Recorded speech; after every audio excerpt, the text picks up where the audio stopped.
Good evening, ladies and gentlemen, and welcome to yet another episode of the Burrito.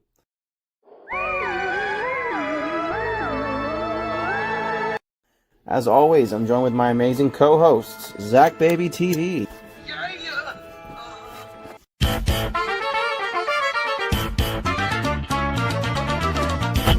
And then, of course, the lovely Josh Wasaki, or Josh Reviews Inks.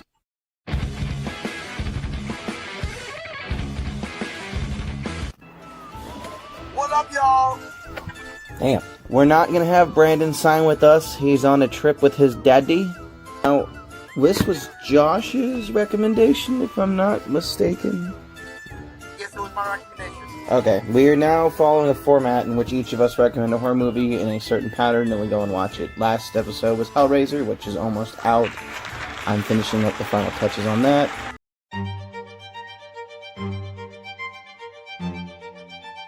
This episode is Scream, the 1997 slasher film by Wes Craven.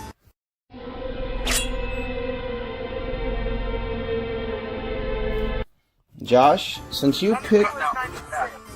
96. Excuse the fuck out of me. Josh, since you picked the film, why don't you tell us a bit about it? Well, Wes Craven created, the Scream in 1996 to basically highlight the tropes and to reinvigorate the slasher genre. It's the only movie that I know of that was released on Christmas time, and people flocked in groves to see it. Did it come out at Christmas time? Damn, got an encyclopedia up in here named Josh. Wow. Impressive. So, is this your favorite slasher flick? It's one of them, yes. Okay. Zach, do you have any words about it before we get into the review? I think it's a good film. You know, I'm probably the first one to complain about any type of high school horror type movie. Yeah. But this one is probably the only one that I love. I've seen all those unfriended movies and Happy Birthday Cake to You, whatever. Oh, Happy Death Day to You. Sorry. Yeah. I don't like that teen bopper college high school crap horror movies. Like, but this one was different. It's understandable. I mean, the new stuff nowadays is predictable, but yeah, no, Scream really broke. If I remember correctly, they said Scream here revitalized the slasher genre because it changed the whole game. Does that sound about right? Yeah, and it also introduced the tropes that we didn't know about. Like, we kind of knew about, but we didn't know. It outlined them, yes. It made it people aware what a slasher film was and how basic it could be. But I don't know, like, yeah, well. Yep. Spoiler alert, I'm sorry for anyone who hasn't seen Scream, we're going to tear this thing apart and dissect it. So, movie's main character, Sydney, it had like a subplot to where her mother had died, and they never figured out who killed the mom, but she was murdered. Then a year later, the killings start up again, and we got Drew Barrymore, who, you know, rocking that 90s cut. Our first opening kill. What a great beginning to that movie with Drew Barrymore. Yeah. Like a friggin' big. It was great. Yeah. I also like how, like, they did, like, the subtle play at horror fans. Like, they asked you the first killer wasn't Friday the 13th. It wasn't Jason, it was his mother. I thought that was nice, you know. Her boyfriend... Yeah. Well, that's all she was saying. Which movie? That's true. Part 1 was wrong.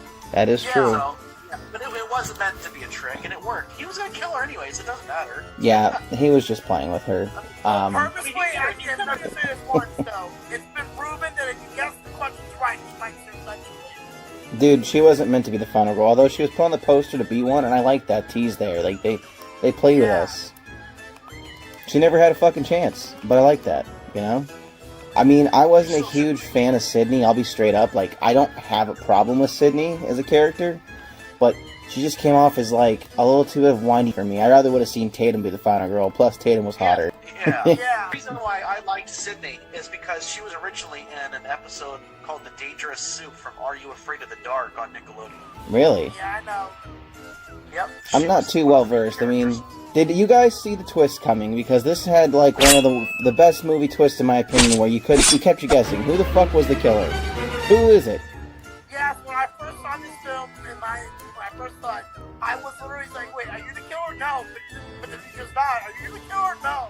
Yeah, it was I nice. thought it was the boyfriend like, first. Oh my god, he gets mad. We were trying to like purposely say it was him, so I started to think, well, maybe it's not him, and that is the twist. But yeah, he ended up being one of the dudes anyway, so I was like, oh shit. That and the other dude was Scooby-Doo. Yeah, it's me, don't cream your pants. Leave her alone. Matthew Lillard. Yeah, no.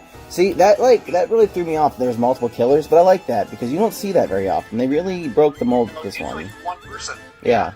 I like how, essentially, there's a lot of foreshadowing if, like, you get into the whole artsy film side of things. When Billy's trying to get some pussy in the beginning, he puts on the radio, starts playing Don't Fear the Reaper. Ghostface kind of looks like a Reaper. I see what they were doing. Yeah. And then and we get like a full back. Wait a minute. Stop it. God damn it. You know the first rule of this podcast. We don't talk about future parts. We're saving that. This is you spoiling the Bigfoot story all over again.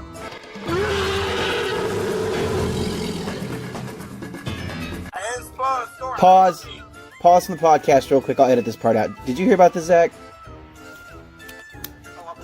This motherfucker messages Matt. He's like, "Hey, bro, what you doing?" Matt's like, "Oh, I'm listening to Dalton's story." And he's like, "Oh, you know, it's real sad. We both died."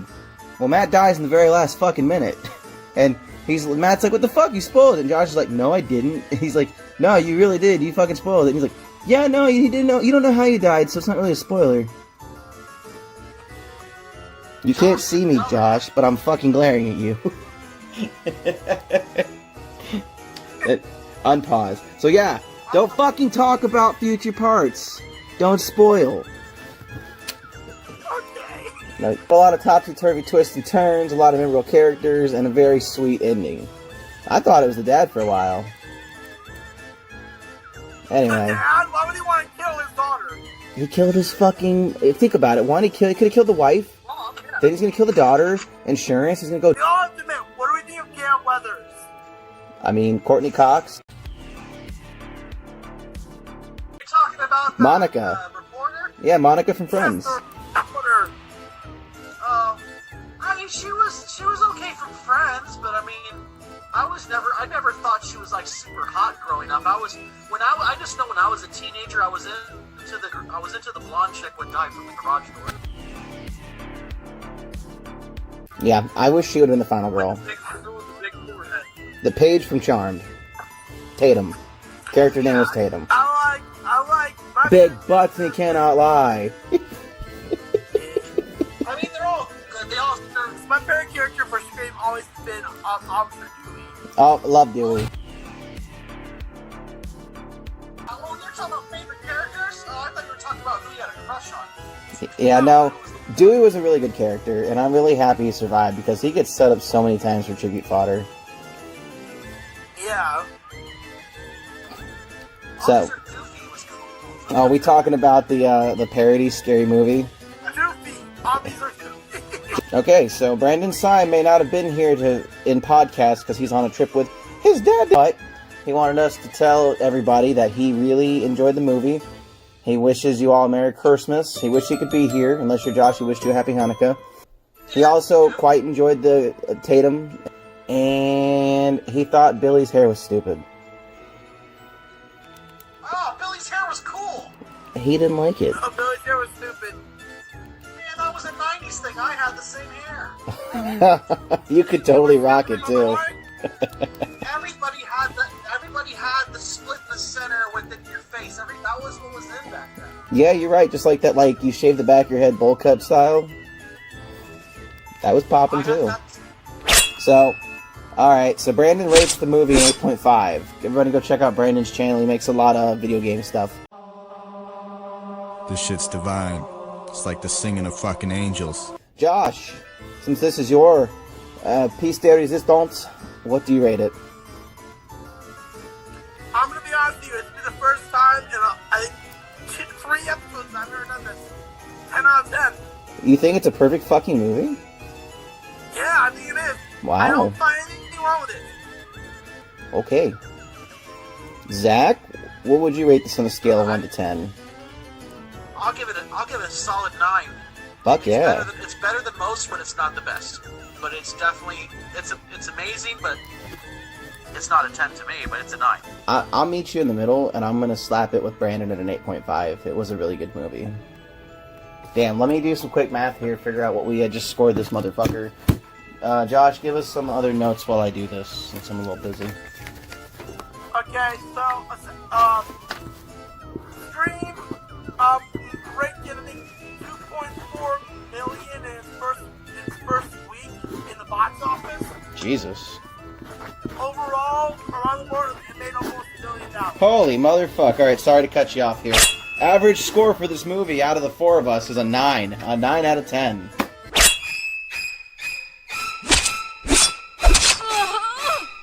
Impressive. That's our highest score yet, boys. Very impressive. So,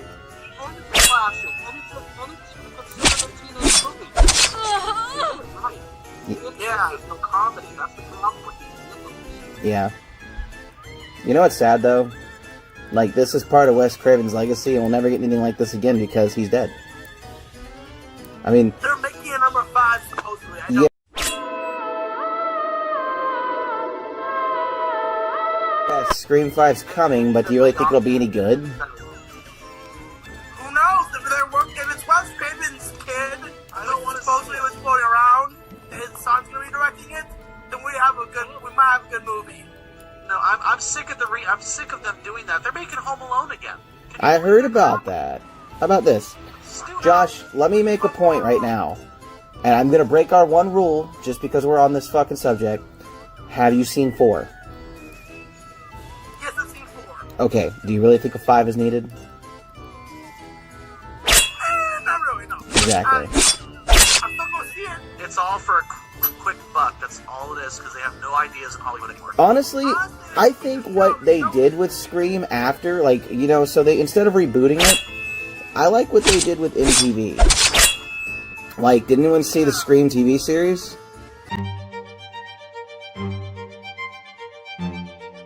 My wife liked it. I thought it was stupid. What? I liked it. What?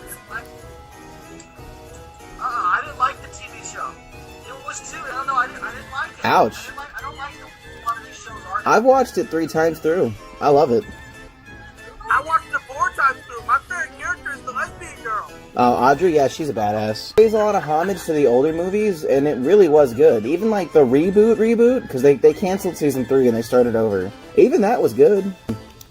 We're going to talk about the next film we watched for the next review. I had mentioned Dead Silence. What was everyone's opinion on that? And no, you won't hurt my feelings if you don't want for to. sure. I think everyone's okay with it. Is that an anime movie? No. So No. this is a 2008 horror film, and it's about a evil puppet. Oh, Dead Silence. Okay, I'm thinking Dead Space.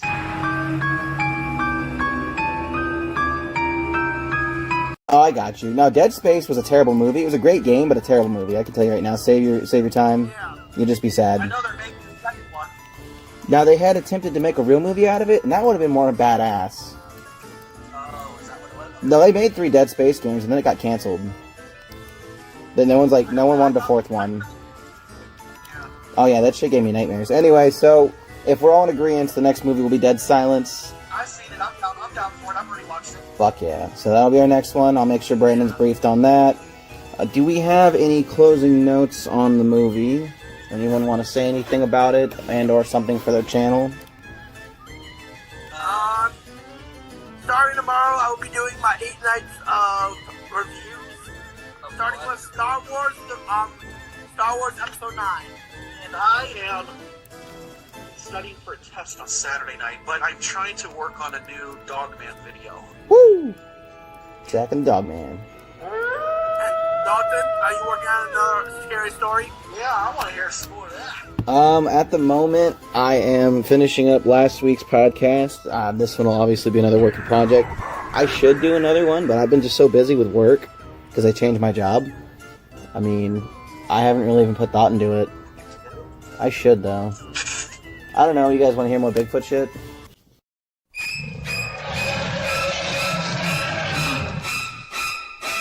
I think Crab Krampus your next story, though. I think that would be a good one. But Christmas is tomorrow. He doesn't celebrate. Do it now. Oh, I forgot. Dude, you have to understand something about me. I have a lot of potential, but I'm a motherfucking potato because I'm lazy. Dude, I know. I'm the same way. Like, if I had the drives acted, I'd probably be up there with him. But I'm a fucking potato, and I'd rather lay on the couch and pretend I don't hate my life. So, that's my... What the fuck are you eating, a bone? It's a good drive, but to me it's just, I ain't got nothing else to do anyways. Oh, fuck, I wish, dude. I run an eBay business. That shit eats up my time. Like, I'm sitting at my table right now, and I'm getting PTSD looking at all these cards. Okay, well, everybody, it's obviously going to be way after Christmas when you hear this, so you know what? Let's just throw it out there. Happy New Year. That's my assumption. This will be out around New Year's, so, woot.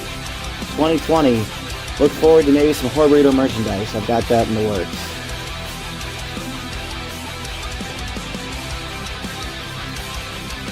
Alright, so, as always, thanks for tuning in. This is another episode of Burrito, and keep it spooky, ghouls and goblins.